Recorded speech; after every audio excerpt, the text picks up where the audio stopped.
Welcome to the नोवर Nikhil learning app. इस app को स्टूडेंट्स के प्रॉब्लम को सॉल्व करने के लिए डेवलप किया गया है। इस ऐप के अंदर आप लेटेस्ट गवर्नमेंट जॉब्स, रिजल्ट्स और एडमिट कार्ड के अपडेट्स पा सकते हैं। साथ ही साथ आप इन सारे ऐप्स को कैटेगरीज, क्वालिफिकेशन एंड लोकेशन के हिसाब से भी देख सकते हैं। इसके अलावा आपको गवर्नमेंट जॉब्स और डिफरेंट एग्जामिनेशन के प्रीवियस ईयर के क्वेश्चन पेपर्स को भी डाउनलोड करने का ऑप्शन मिलता है। आप इस ऐप को डाउनलोड कर सकते हो एंड्रॉइड प्ले स्टोर से और आप इस ऐप को 5 स्टार देना ना भूलें। Hello everyone, my name is Nikhil and welcome to the channel. आज के इस वीडियो में NIACL एडमिनिस्ट्रेटिव ऑफिसर के रिक्रूटमेंट के डिटेल्स हम देखने वाले हैं। NIACL का मतलब है New India Assurance Corporation Limited. ये एक सरकारी कंपनी है जो इंश्योरेंस एश्योरेंस वगैरह करती है। तो इसके अंदर 300 टोटल ऑल ओवर इंडिया के एडमिनिस्ट्रेटिव ऑफिसर के पोस्ट निकली हुई है और आज डिटेल में हर एक पॉइंट्स के ऊपर हम डिस्कशन करने वाले हैं। और जितने भी कैंडिडेट्स इस जॉब के अंदर इंटरेस्टेड होंगे उनके लिए यहाँ पर मैं फ्री मॉक टेस्ट के लिए बता देता हूँ, लिंक डिस्क्रिप्शन में अवेलेबल है जिसका आप मॉक टेस्ट दे सकते हो फ्री में। और अगर आपको अच्छा लगेगा फ्री मॉक टेस्ट अटेम्प्ट करने के बाद तो आप उसको परचेज भी कर सकते हो। ऑलिव बोर्ड की तरफ से मॉक टेस्ट है, सेक्शनल भी मॉक टेस्ट होगा वहाँ पे, आपका ओवरऑल भी पूरा मॉक टेस्ट होगा। बहुत अच्छे से डिटेल में इस नौकरी के लिए बनाया गया है जो कि प्रीवियस ईयर पेपर्स के हिसाब से ही बनता है ऑलिव बोर्ड के अंदर मोस्टली मॉक टेस्ट। तो काफ़ी अच्छा मॉक टेस्ट है, आप डेफिनेटली इसको ट्राई कर सकते हो। हाँ, आप रजिस्टर कर लोगे ना तो वहाँ पे कुछ नोट्स हैं जो इस नौकरी के लिए इंपॉर्टेंट है, वो आप फ्री में भी डाउनलोड कर सकते हो। तो लिंक डिस्क्रिप्शन में अवेलेबल है। तो चलिए सबसे पहले हम देख लेते हैं कि कौन कौन से पॉइंट्स के ऊपर हम डिस्कशन करने वाले हैं इस वीडियो में। तो सबसे पहले हम देखेंगे जॉब के नोटिफिकेशन को डिटेल में देखेंगे। यहाँ पे हम एलिजिबिलिटी क्राइटेरिया वगैरह हर एक चीज को अच्छे से समझेंगे। उसके बाद हम देखने वाले हैं कि एग्जामिनेशन पैटर्न क्या है इस नौकरी का। एग्जामिनेशन पैटर्न के बाद हम देखेंगे बुक्स कौन सी बेस्ट है इस नौकरी को क्रैक करने के लिए। उसके बाद हम देखने वाले हैं सिलेबस, उसके बाद कट ऑफ, उसके बाद प्रीवियस ईयर पेपर्स। और जो प्रीवियस ईयर पेपर्स है उसके बारे में आपको बता देता हूं कि शायद ही मैं लिंक दे पाऊं क्योंकि आज 24 अगस्त है, मैं रिकॉर्डिंग कर रहा हूं। 25 अगस्त को मैं निकल जाऊंगा, मुझे लिंक देने का शायद टाइम ना मिले क्योंकि मैं पुणे जा रहा हूं और मुझे पता नहीं कितने दिन लगेंगे वहां पे। तो आगे आने वाले कुछ समय तक वीडियोज आपको थोड़े से कम मिलने वाले हैं। जब मैं एक बार वापस आ जाऊंगा दिल्ली तो फिर आपको रेगुलर वीडियोज मिलते रहेंगे। तो चलिए हम वीडियो के नोटिफिकेशन को स्टार्ट करते हैं। सबसे पहले देखते हैं डेट को। तो 1 सितंबर से इसका फॉर्म खुलेगा और तब आप इस फॉर्म को अप्लाई कर सकते हो। कब तक? 21 सितंबर 2021 तक। और इसके डेट की बात करें तो फेज 1 एग्जामिनेशन का डेट अक्टूबर में होगा, फेज 2 एग्जामिनेशन का डेट नवंबर में होगा, वो भी 2021 में। तो हो गया डेट। अब हम आते हैं एप्लीकेशन फीस के ऊपर। एप्लीकेशन फीस की बात करें तो 100 रुपए इसकी एप्लीकेशन फीस है ST, SC और फिजिकली हैंडीकैप्ड के लिए, और बाकी अदर कैंडिडेट्स के लिए 750 रुपए यानी 750 रुपीज है।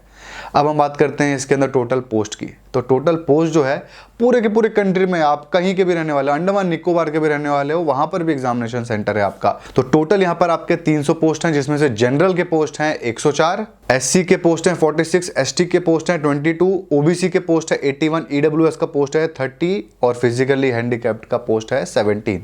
अगेन सारे के सारे पोस्ट पे कैटेगरी वाइज भी पूरे कंट्री में आप कहीं पे भी हो, आप तमिलनाडु के SC हो तो भी अप्लाई कर सकते हो, कहीं के कुछ भी आप अप्लाई कर सकते हो। इसके अंदर और कोई भी रिस्ट्रिक्शन नहीं है। इस पॉइंट को मैं थोड़ा अच्छे से इसलिए क्लियर कर रहा हूं क्योंकि बहुत इसके ऊपर डाउट्स वाले क्वेश्चंस आते हैं कमेंट सेक्शन में। तो जो ये हमारा 300 पोस्ट है ना टोटल ओवरऑल, ये है जनरलिस्ट का। होता क्या था पहले, 2 साल पहले की बात करूं तो इस नौकरी में 4-5 अलग अलग तरीके की नौकरी आती थी। जर्नलिस्ट की आती थी, लॉ की आती थी, चार्टर्ड अकाउंटेंट्स की आएगी, MBAs के लिए आएगी।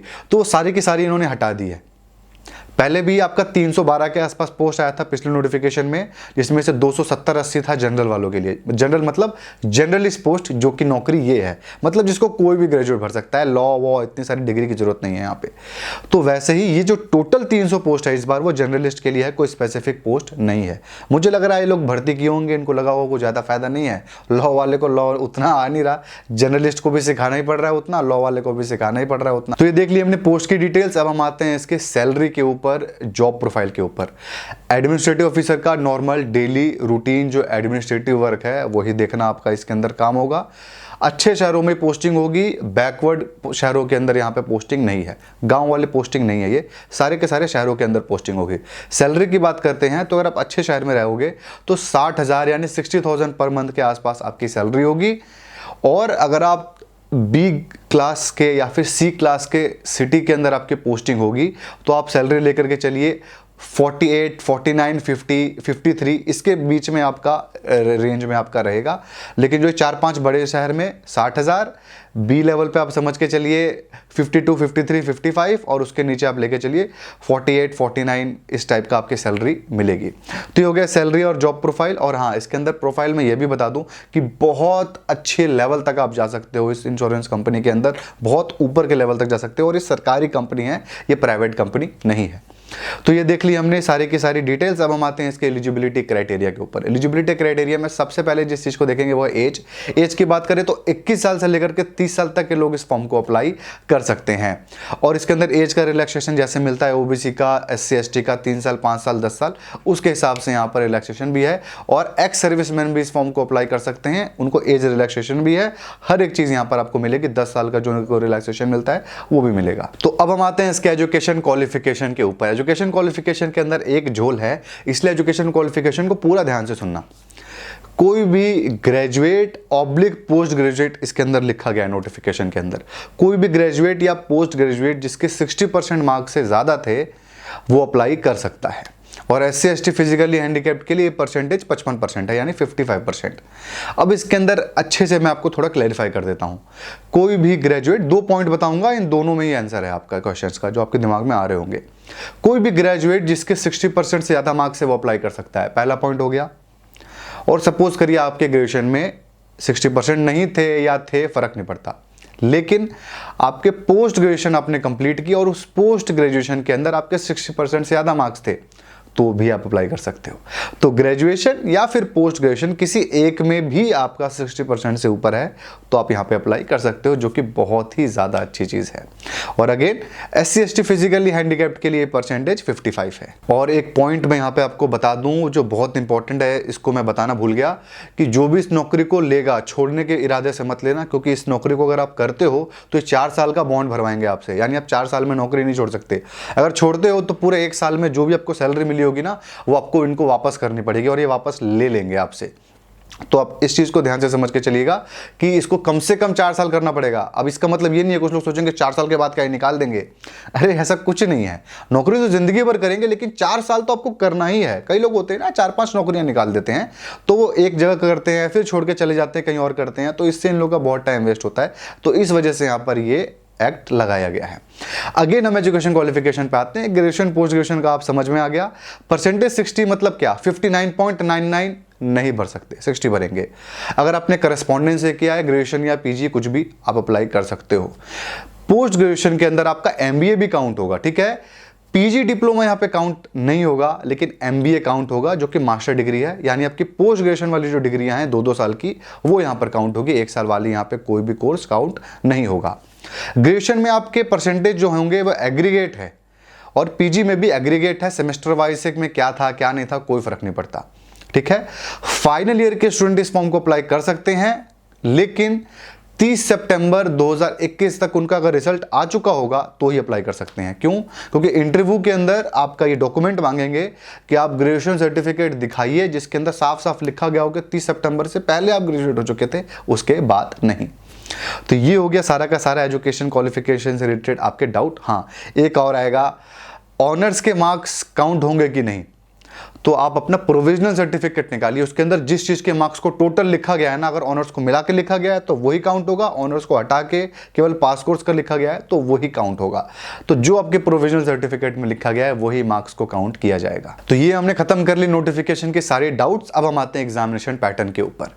एग्जामिनेशन पैटर्न की बात करें तो टोटल आपके 4 फेजेज में डिवाइडेड है। सबसे पहला प्रीलिम्स एग्जामिनेशन, उसके बाद होगा आपका मेंस एग्जामिनेशन, उसके बाद होगा आपका डिस्क्रिप्टिव टेस्ट, उसके बाद होगा आपका इंटरव्यू। जल्दी मैं एक ऐसा वीडियो लेकर के आने वाला हूं जिसमें मैं 10 ऐसी नौकरी बताऊंगा जिसमें कोई भी मेंस एग्जामिनेशन नहीं है। 10 नहीं बल्कि मैं 13 बताऊंगा। उस वीडियो को आप लोग जरूर देखना और चैनल सब्सक्राइब करके रखना ताकि आपको नोटिफिकेशन मिल जाए उस वीडियो का। तो आपको ये 4 प्रोसेस से गुजरना पड़ेगा तब आपकी नौकरी लगेगी। तो चलिए सबसे पहले प्रीलिम्स का पैटर्न देखते हैं। प्रीलिम्स में आपका होगा टोटल 3 पेपर। सबसे पहला होगा इंग्लिश का, जिसमें आएंगे आपके 30 क्वेश्चन 30 मार्क्स। उसके बाद रीजनिंग और न्यूमेरिकल एबिलिटी के अंदर 35-35 क्वेश्चन 35-35 मार्क्स। और तीनों ही सेक्शन में आपको सेक्शन वाइज टाइमिंग मिलेगी 20-20 मिनट की। तो टोटल क्या हो गया, 100 क्वेश्चन 100 मार्क्स सॉल्व करने के लिए मिला आपको 60 मिनट, जो कि 20-20 मिनट के हिसाब से डिवाइडेड डिवाइडेड होगा। तो यहाँ पे सेक्शनल कट ऑफ भी होगा, ओवरऑल कट ऑफ भी होगा। नेगेटिव मार्किंग की बात करूँ तो 1/4 यहाँ पे नेगेटिव मार्किंग है, जो कि अच्छी बात है क्योंकि 1/3 रहती है मोस्टली इंश्योरेंस कंपनी के अंदर। LIC के अंदर 1/3 होती है, यहाँ 1/4 है। और इसके जितने भी एग्जामिनेशन पैटर्न है ना, मेंस के अंदर भी 1/4 आपकी नेगेटिव मार्किंग है। तो एक बार मेंस का पैटर्न देख लेते हैं। मेंस के पैटर्न में सबसे पहला है आपका रीजनिंग 50 क्वेश्चन 50 मार्क्स। इसके बाद आपका इंग्लिश, जनरल अवेयरनेस, क्वांट, तीनों के अंदर ही आपके टोटल, तीनों के चारों के अंदर ही 50-50 क्वेश्चन है, 50-50 मार्क्स के। तो 200 क्वेश्चन 200 मार्क्स सॉल्व करने के लिए मिलेगा आपको 120 मिनट टोटल। तो इसके अंदर आपको कम्युलेटिव 120 मिलेगा। ऐसा नहीं है कि सेक्शन वाइज आपका बटा हुआ है टाइमिंग, ऐसा नहीं है कि 30-30 मिनट के हिसाब से टाइमिंग यहाँ पे बटा हुआ है आपका सेक्शन वाइज, ऐसा नहीं है। ओवरऑल आपको कम्युलेटिव 120 मिनट मिलेगा और आपको सारे के सारा पेपर सॉल्व करना पड़ेगा। पेपर का लेवल मैं आपको बताऊं, LIC जैसा होता है हमारा उसी के लेवल पे है। और अच्छे से समझना है तो आपका IBPS PO के लेवल पे आपको इसका लेके चलिए। ये हो गया हमारा मेंस का सिलेबस। जो इसको पास करेगा वो आएगा डिस्क्रिप्टिव पेपर में। डिस्क्रिप्टिव पेपर हालांकि कोई बहुत यहाँ पे इंपॉर्टेंट रोल प्ले नहीं करता है। 30 मार्क्स का आपका डिस्क्रिप्टिव पेपर होगा, जिसको सॉल्व करने के लिए आपको 30 मिनट ही मिलेगा, यानी 30 मार्क्स 30 मिनट्स।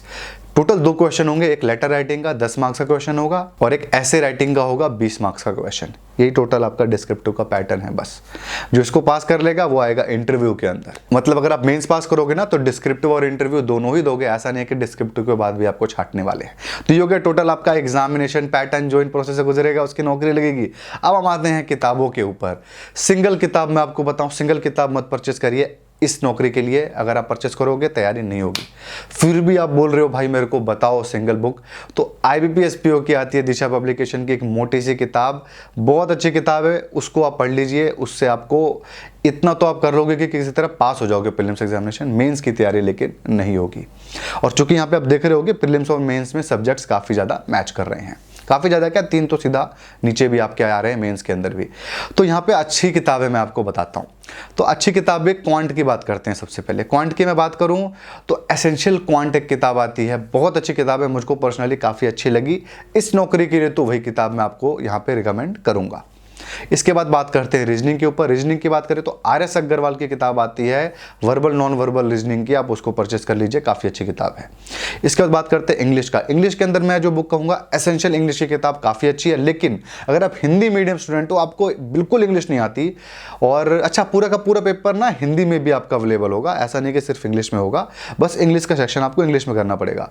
तो अगर आपका इंग्लिश बहुत वीक है, सब कुछ आपको हिंदी में ही पढ़ना है, तो आप लूसेंट की इंग्लिश परचेस कर लीजिए, उसके अंदर इंग्लिश को हिंदी में समझाया गया है। तो ये हो गया आपका टोटल प्रीलिम्स की किताबें। मेंस के अंदर बस आपका जनरल अवेयरनेस का एक टॉपिक एक्स्ट्रा है, जिसके अंदर आपको मैं कहूँगा बैंकिंग क्रॉनिकल्स अच्छी मैगजीन्स है पढ़ने के लिए, और उसके अंदर आपको लूसेंट थोड़ा सा पढ़ लीजिए, लूसेंट के अंदर भी थोड़ी बहुत चीज़ें आएंगी। उसके बाद बैंकिंग अवेयरनेस की किताब मैं कहूँगा, मैं यहाँ डिस्प्ले कर दूंगा आपको, अच्छी किताब है। उस बैंकिंग अवेयरनेस का नया एडिशन भी आ गया है। उसके बाद मैं आपको कहूँगा कि क्वार्टरली करंट अफेयर्स परचेस कर सकते हो आप, वो भी काफ़ी अच्छी किताब है। तो इतना आपको करना पड़ेगा करंट अफेयर्स, मेंस के लिए प्रीलिम्स के लिए ज़रूरत नहीं है। तो ये देख लिए हमने किताबें जो अच्छे हैं इस नौकरी के लिए। इसके अलावा अगर आपको प्रैक्टिस सेट लगाना है ना, तो प्रैक्टिस सेट की भी किताब आती है, जिसके अंदर कुछ ऑनलाइन भी आपको प्रैक्टिस सेट फ्री मिलेंगे, उसकी भी मैं आपको लिंक डिस्क्रिप्शन में प्रोवाइड कर दूंगा। तो चलिए अब हम आते हैं नेक्स्ट पार्ट के ऊपर, जो कि है सिलेबस। देखते हैं NIACL AO का सिलेबस। तो सबसे पहले देखते हैं इंग्लिश का। इंग्लिश में बात करें तो रीडिंग कॉम्प्रिहेंशन पहला टॉपिक है, उसके बाद क्लोज टेस्ट, उसके बाद fill in the blank, multiple meaning and error spotting, उसके बाद पैरा कंप्लीशन, सेंटेंस कंप्लीशन, उसके बाद पैरा जंबल और मिसलेनियस। मिसलेनियस के अंदर आपके 2-4 क्वेश्चन है जो छोटे छोटे टॉपिक से, अलग अलग टॉपिक से यहाँ पे आएंगे, जिसके अंदर एग्जांपल एंटोनिम्स एनोनिम्स के 1-2 आ गए और 1-2 आपके फ्रेज रिप्लेसमेंट के आ गए। तो इस तरीके से अलग अलग आएगा। तो चलिए अब हम आते हैं क्वांट के सिलेबस पे। क्वांट के सिलेबस में सबसे पहला है सिंप्लीफिकेशन, उसके बाद ratio, proportion, percentage, number system, profit and loss, mixtures, simple interest, compound interest, shirts and indices, times and distance, work and time, उसके बाद sequence and series, permutation combination, probability, data interpretation और mensuration. Mensuration के अंदर आपका cylinder, कोन और spheres भी है। Time and distance का टॉपिक पहले नहीं आता था इस NIACL के नौकरी के अंदर, ये अभी इंक्लूड किया गया। तो चलिए अब हम आते हैं रीजनिंग के सिलेबस पे। रीजनिंग के सिलेबस में सबसे पहला टॉपिक है कोडेड इनइक्वालिटीज, उसके बाद सेटिंग अरेंजमेंट, उसके बाद पजल टेबुलेशन, उसके बाद लॉजिकल रीजनिंग, उसके बाद ranking, direction and alphabet test, उसके बाद data sufficiency, syllogism, blood relation, input output, coding decoding और अल्फा न्यूमेरिक सीरीज। तो ये हो गया हमारा टोटल सिलेबस प्रीलिम्स का। मेंस के अंदर भी जो ये 3 है, सारा का सारा सिलेबस मेंस के अंदर भी सेम है। जनरल अवेयरनेस का ही सिलेबस अलग है। तो मैं यहाँ पे जनरल अवेयरनेस का आपको क्या ही बताऊँ, सिलेबस वही है आपका, सारा का सारा करंट अफेयर्स आएगा, बैंकिंग अवेयरनेस आएगा, इंश्योरेंस रिलेटेड कंपनी से जितनी भी डिटेल्स है सब कुछ आएगा, मनी किस किस टाइप के होते हैं वो आएगा। तो ये बहुत ही एक टेक्निकल थोड़ा सा आपका पेपर होगा जनरल अवेयरनेस का, जैसे बैंकिंग के अंदर आता है उस टाइप का होगा। मतलब यहाँ पे हिस्ट्री के क्वेश्चन, ज्योग्राफी के क्वेश्चन भर भर के आएंगे, ऐसा कुछ नहीं होने वाला। इक्का दुक्का कहीं गलती से आ गया तो बस वही आएगा, वो भी जो करंट इवेंट से रिलेटेड होगा। तो और इसके अलावा मोस्टली सारा का सारा इकोनॉमिक सेंट्रिक आपका जनरल अवेयरनेस का पेपर होगा। तो ये देख लिया हमने सारा का सारा सिलेबस। अब हम आते हैं इसके बाद कट ऑफ के ऊपर। तो कट ऑफ के अंदर हम सबसे पहले देखते हैं sectional cut off. Sectional cut off की बात करूं तो वैसे नौकरी 2 साल बाद निकली है, तो 2 साल पहले का कट ऑफ हम देखेंगे। तो जो यहाँ पर जनरल के लिए सेक्शनल कट ऑफ है वो है 14 मार्क्स का इंग्लिश के सेक्शन के लिए, और 10.75 है इंग्लिश के सेक्शन में SC ST और फिजिकली हैंडीकैप्ड का कट ऑफ। और रीजनिंग की बात करें तो SC ST और फिजिकली हैंडीकैप्ड के लिए 11.25 कट ऑफ है, और 15.5 है जनरल के लिए, और OBC सबके लिए इसी के अंदर है। और क्वांट की बात करें तो 7.25 SC ST के लिए है, और 10.75 आपका जनरल के लिए है। अब इसके अंदर बात करते हैं ओवरऑल कट ऑफ का, जो कि बहुत ज़्यादा आता है। सबसे पहले बात करता हूँ SC शेड्यूल कास्ट का ओवरऑल कट ऑफ, जो था 70.5। तो इस लेवल का कट ऑफ यहाँ पे आता है। ST की बात करूँ तो 61 कट ऑफ है, OBC का 75.75, अनरिजर्व्ड यानी जनरल का है 80.25। तो जनरल का कट ऑफ आपका 80.25 है, जो कि ऑलमोस्ट इम्पॉसिबल है अचीव करना। लेकिन जो लोग प्रैक्टिस करते हैं बैंकिंग सेक्टर के लिए वो इसको अचीव कर पाते हैं। बहुत इतना भी कुछ टफ नहीं है सही बताऊं तो, कि एकदम अलग ही दुनिया से आपको कुछ करना पड़ेगा। लेकिन 4 से 6 महीने की पढ़ाई आपको रेगुलर चाहिए। अगर आपको कुछ पता ही नहीं है इसके बारे में तो इस फॉर्म को भर के नौकरी नहीं लगेगी अक्टूबर नवंबर में। आपकी पहले से पढ़ा होना चाहिए, थोड़ा सा IBPS का पेपर दिया होना चाहिए, तभी लग पाएगा। तो ये था हमारा कट ऑफ, और मैंने आपको बताया ये वीडियो थोड़े से अब डिले होंगे क्योंकि मैं थोड़े दिन के लिए पुणे जा रहा हूँ। तो बस यही था आज के वीडियो में। आई होप आपको इस वीडियो से फायदा मिला होगा। अगर आपको इस वीडियो से फायदा मिला तो इस वीडियो को लाइक जरूर करें, कमेंट करें अपने डाउट को, और अगर आपको ऐसे और वीडियो देखने होंगे तो आप चैनल को भी जरूर सब्सक्राइब करें। Thank you.